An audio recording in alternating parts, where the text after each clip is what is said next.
Hello and welcome to the Star Trek Warp Demo Let's Play. My name is 𝘚𝘵𝘚. I am the Senior Community Manager here on Star Trek Warp, and with me today is Benjamin Clark, the Senior Producer on Star Trek Warp. Hi Benjamin. Hey everyone.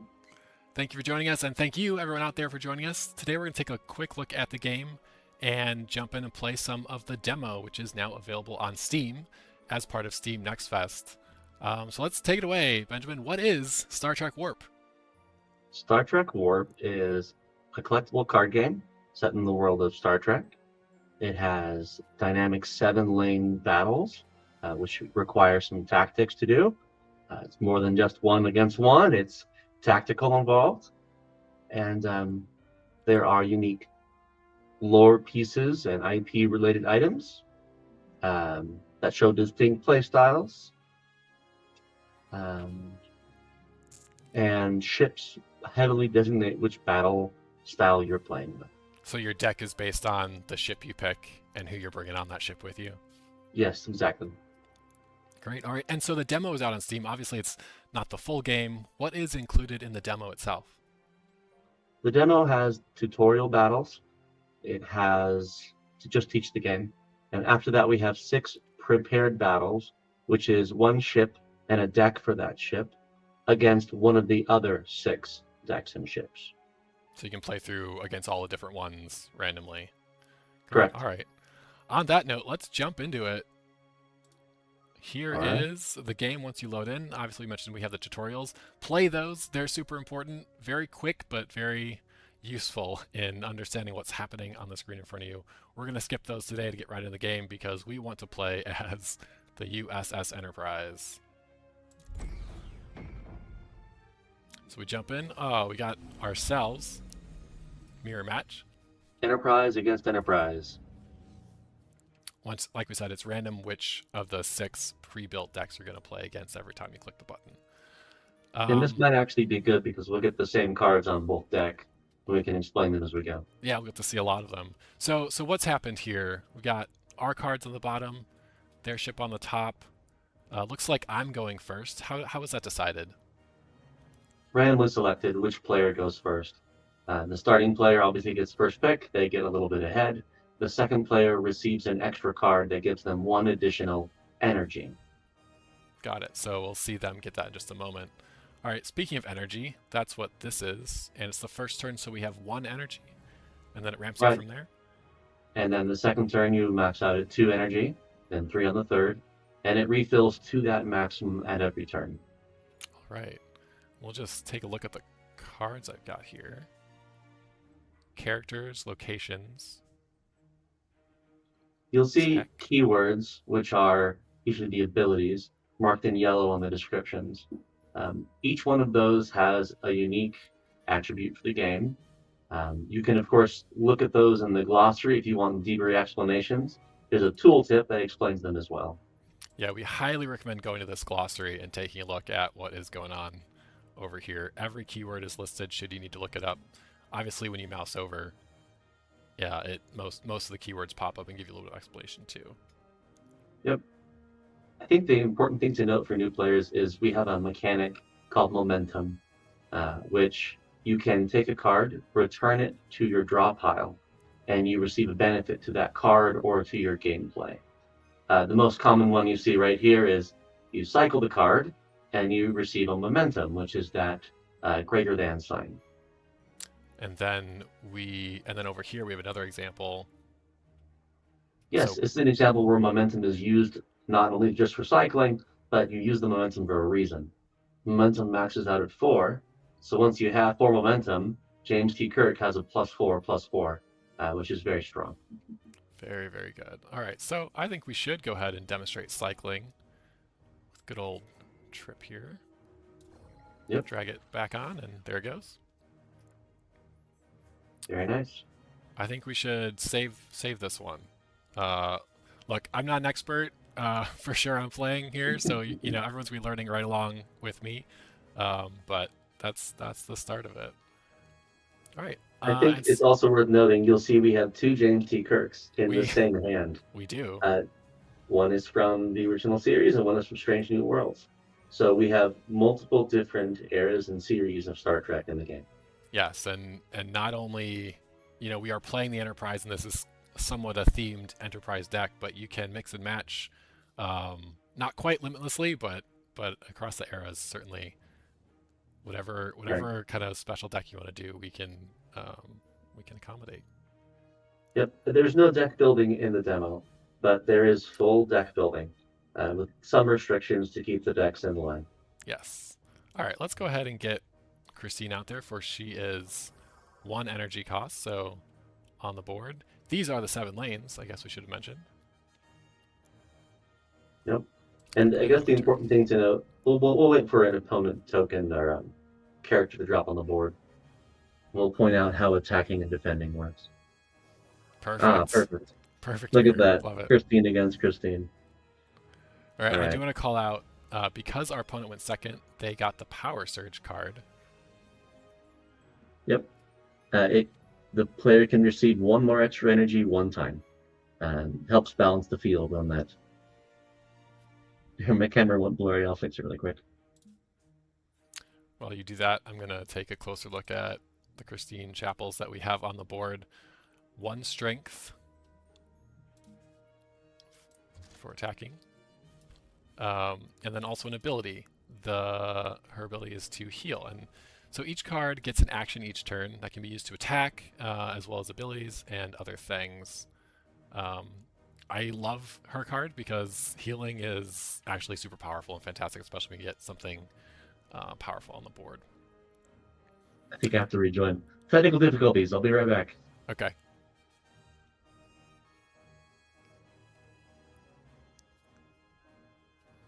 While he does that, I'm going to go ahead and play 𝘞𝘢𝘳. Can you still hear me? Sure can. And you're not All right. blurry anymore, so that's great. All right, it worked. All right, let's talk about attacking and defending briefly. Yes, let's do that. If you mouse over your Christine Chapel, she's already. Oh, okay. So the way it works is, and a character can attack the lane opposite it, and the 2 that are diagonal from it. If there is a character opposite, you have to attack the character instead of the empty lane. It's blocking This is a blocking mechanic, right? I would say would have been good to put 𝘞𝘢𝘳 somewhere else, but we'll do it in the future. But for now, Christine can only attack Christine. 𝘞𝘢𝘳, if he were able to attack, he can't on his first turn. He would only be able to attack Christine. All right. Okay. Well, let's go ahead and demonstrate how that works and move on. Perfect. You'll see that the characters lose health. They don't refresh back to full every turn.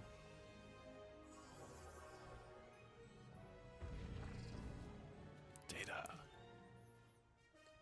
All right. Now, let me go ahead and just play. I'm just gonna put Kirk on the field over here. Not necessarily a great strategic play, but to demonstrate the 3 lanes that are available for him to attack. Yep. So assuming no cards are played there by our opponent, he'll be able to attack the ship by attacking any of these lanes. And that's ultimately the goal, is to defeat your opponent's ship. Exactly. You'll see that James T. Kirk's stats are increased because that's part of one of his perks. If you double click on James T. Kirk, you can see a little more information. There we go. Okay. All right. So I'm going to use 𝘞𝘢𝘳 to clear out Christine here. All right. A couple things happened there. Yeah. You eliminated Christine. She's defeated. And 𝘞𝘢𝘳 also has an ability called Reroute. And so you gained 1 ship durability when you dealt damage. That happens if you deal damage to a character or to a ship.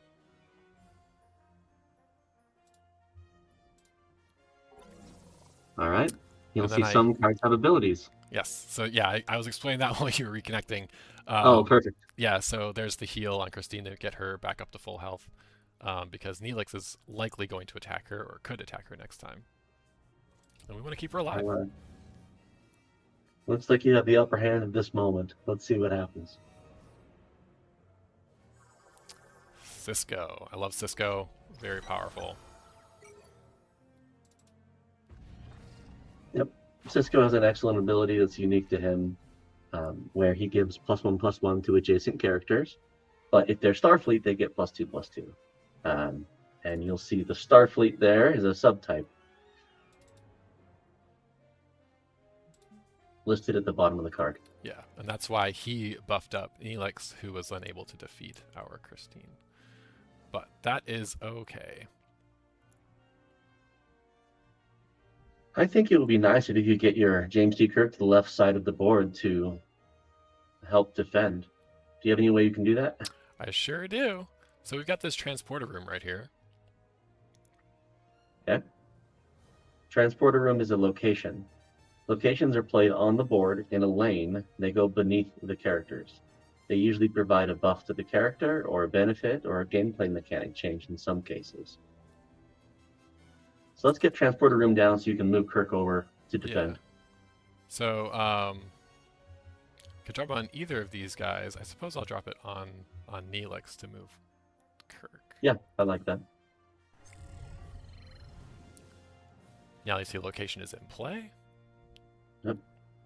Transporter room gives them the ability transporter. It lets them move across the board like that. One of the actions take is movement. There we go. I probably should explain that briefly. An action can be one of three things. It can be an attack, a move, or using an ability like Christine did a minute ago.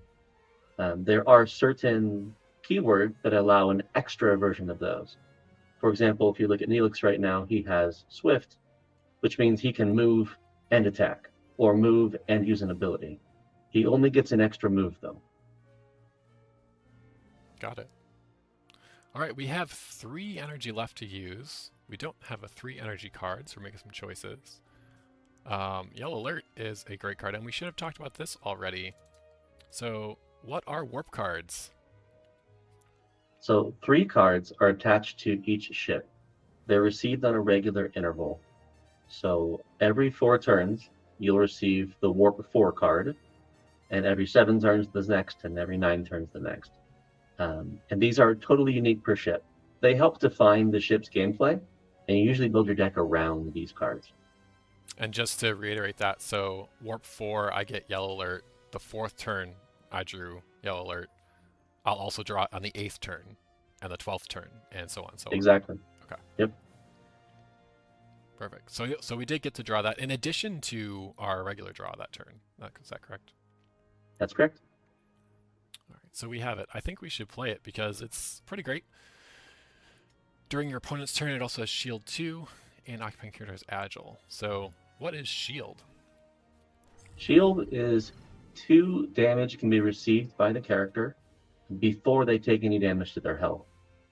This particular shield only applies during your opponent's turn, so it's defensive only. But it essentially gives them 2 more health on receiving an attack. Very powerful, especially powerful on attacking, because you don't lose health, the 2 health anyway, when you're attacking. Which is great. All right, so then I'm going to also use my last energy to throw Christine back on the board. And 𝘞𝘢𝘳 can attack either of these lanes. It's all the same. And you're going to gain a durability to your ship, which is great. Because of his specific reroute keyword. Yep. Got it. There's their 𝘚𝘚𝘢𝘳 on their 4th turn.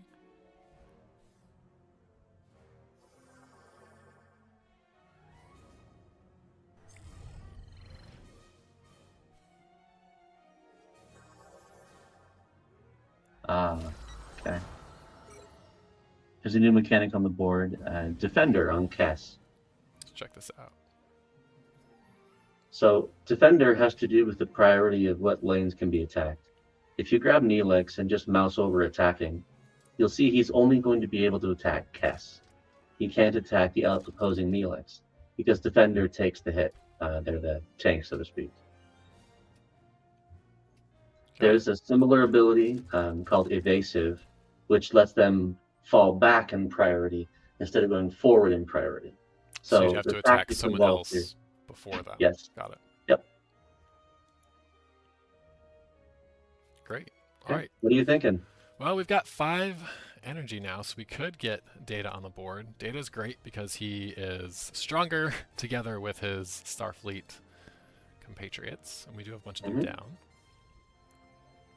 But also we have original series Kirk, who is different. You know, just note the cards are similar but different, and his arrival ability is pretty cool. What is an arrival ability? When the card first goes to the board and becomes a character on the board, this ability triggers. So it's upon arrival, this ability triggers. That one's particularly strong. He can grant 2 more strength to any token on the friendly side, including himself.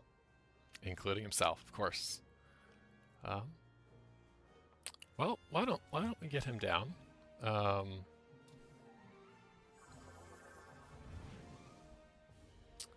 why don't we buff Neelix? I like it.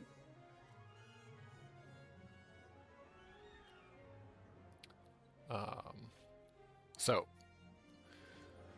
now I have options. I can use Christine to take out Kess. I like it. I could use Neelix. That's what I would do. I would Christine, Kess, and then Neelix, and get rid of the Neelixes. No more Neelixes. Yep. No more reroute. Yep. All right. And then I have this Kirk left. I could attack Cisco, and you can see the damage outcomes there. You know, we're exchanging my 3 for his 2. Could attack Neelix. That's less because of the shield that's happening there. And you're giving them ship durability because of reroute. That's right. And then because we have this location in play with Agile, we can ignore the blocking and attack straight to the ship, in theory, if we wanted to. Exactly. He's playing mostly the role of a defender there, and if you attack Cisco, it's great. It also drops the attack and defense on Neelix. That's a good choice.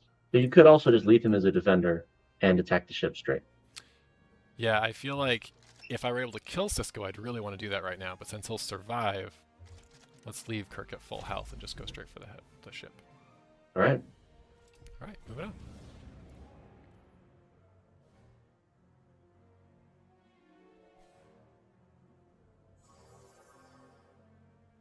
Who's he going to buff? Neelix. Neelix also smart because you get those reroute heals. Yep. And Neelix has Agile while he's on a yellow alert, so he can hit the ship directly. That's a problem. He's becoming a problem. Certainly is. But we have some things we can do. So why don't we do this? I'm going to put Kirk back in the transporter room. Who are you going to buff? That arrival ability is going to buff other Kirk.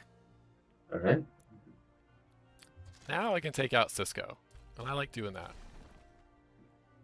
All right. Reduces the benefit to Neelix. He's still defending.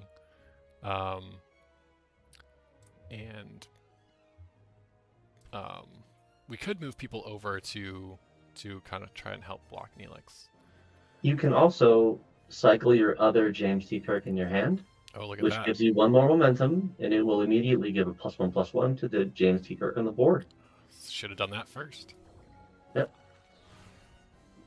The order of things really matters. Really does. All right. I'm going to give this last 2 energy we got, give a little shield over here to Kirk to help us defend over there. And just get started. I like it. All right. Let's do that. I was planning originally to move over, but gotta change your mind sometimes. Yep.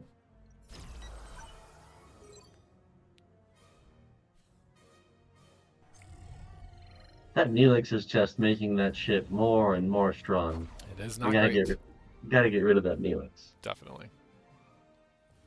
All right. Well, now we can kind of get started on that. So I'm going to throw Data down here.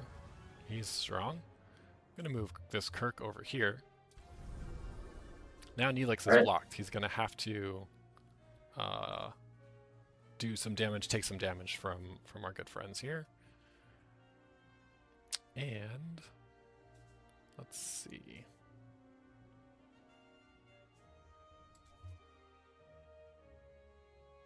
I like that choice. Really Putting buff the up our shield on defense Kirk nice. will let him attack Neelix and just eliminate Neelix. Oh no, the other Kirk. Strange New World Kirk. Right. Yep. Thank you. Let's do that. Let's get him out of there. He's gone. Let's get started here. And the rest can be. Yeah, that did quite a bit of damage to Kirk. Kirk, but we've got heals, so it's fine. I like it. That cleared the board for us. And you missed an opportunity to attack. Oh, did but I? We'll get it next turn. Don't do that. Don't miss those opportunities. It's easy. Aha! All right. They just used their Phaser Barrage on you. Yes. A very powerful card. It's the turn 7 warp card. Knocked everybody offline, so all the buffs you're currently getting and the abilities that it can be used by those characters are disabled while it's offline. Not good. Not too good. You have the same card when you're ready to use it, so it's quite strong. Yeah. Right, and we have 8 now. Let's see. So let's throw a read down here.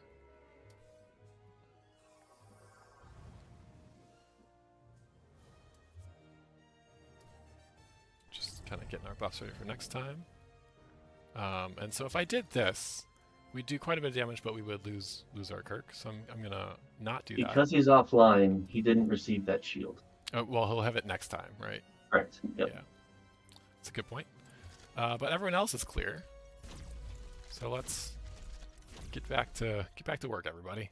I like it.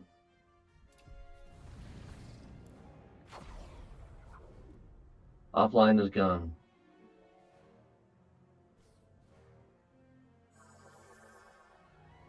Defender out.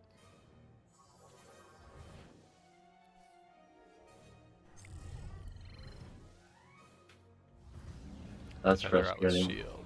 Now the cast is even stronger with the shield.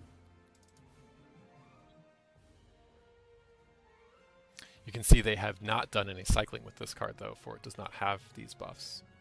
Still at its weakest level. Still can be useful to just use a block. Yep. All right.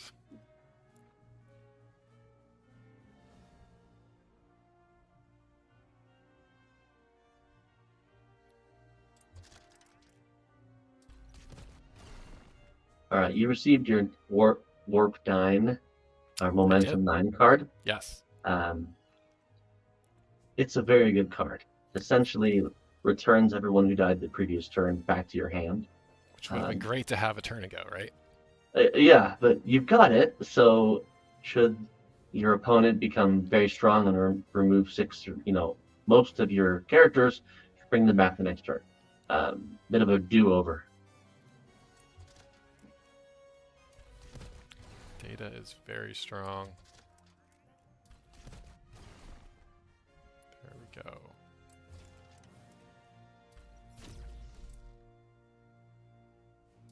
Already attacked with him. So this is kind of interesting. So we already attacked with Kirk. He's still floating because he has a move available from Transporter Room. Yep. He has a move available from Swift, but he also has Transporter, so he can move much more than one at a time. Right.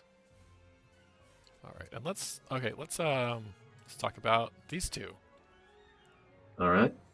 Hugh Stamets and Paul Stamets and Hugh Colbert have a unique ability where they will put the other into your hand, and so they play together. And when they're both in play together, they're both buffed strongly.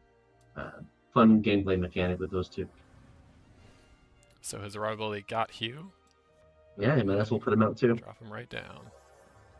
There you go. And they both become stronger. All right. Now we're doing pretty good. All 7 lanes filled. Doesn't often happen in my games. Another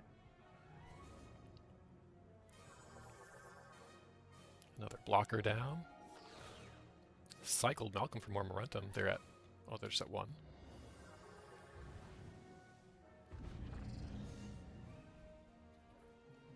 Crusher's great early. A little bit late for her. That's fine. All right. At this point, we have a lot of damage stacked up, so we're really looking about how we, you know, really get in Maximize there and kind of finish this damage out. to the ship. Yep. Yeah. I tend to focus on eliminating the opposing characters, defeating those first, and then ship damage. Mm-hmm. So, let's just get to it. Oh, the blocker here. Defender. Yeah, so let's take this defender out first. Let's use... So if we use Christine, that's good, because Kess doesn't actually attack back, so perfect. Yes. There we go. That felt good. All right. All damage all the time.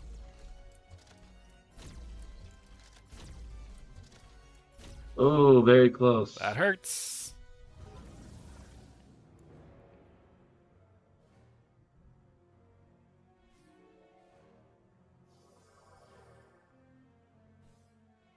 At this point, he essentially needs to cover every lane to prevent 2 damage coming through. You win with 1 hit here.